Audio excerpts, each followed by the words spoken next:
Voici le terme de notre voyage dans le temps. Nous avons partagé quelques-uns des espoirs et des vicissitudes de ceux qui nous ont précédés et dont rend témoignage la cathédrale. Regardons vers le nouvel autel au milieu des bancs des fidèles. C'est un des derniers changements dans l'aménagement de cette cathédrale. L'édifice ne cesse de changer avec son temps. On y a installé l'électricité, la sonorisation, chauffage et lumière. L'amélioration matérielle s'accompagne de rares mutations décoratives. Les hommes ont pris conscience de la valeur historique du patrimoine pour comprendre leur passé.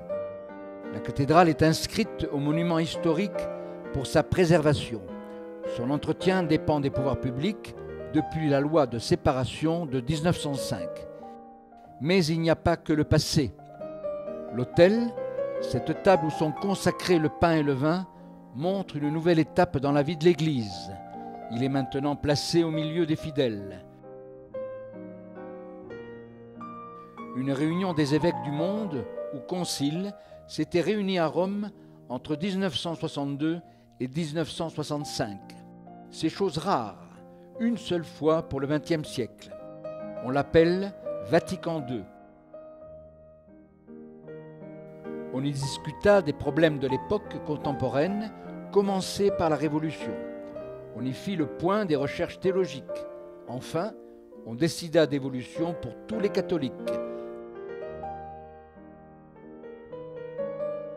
Participation plus active des fidèles, reconnaissance de la liberté comme principe de progrès de l'humanité, usage des langues locales au lieu du seul latin, dialogue interreligieux, rapprochement œcuménique avec les autres églises chrétiennes, protestantes et orthodoxes, etc.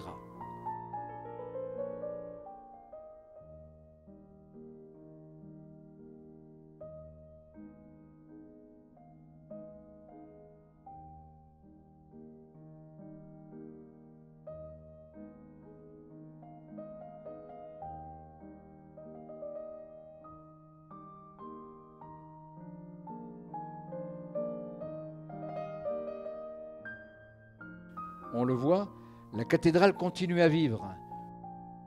Nous ne savons pas encore ce que nous réserve ce siècle qui commence, mais restons persuadés que la cathédrale Saint-Benoît en rendra compte à nos descendants.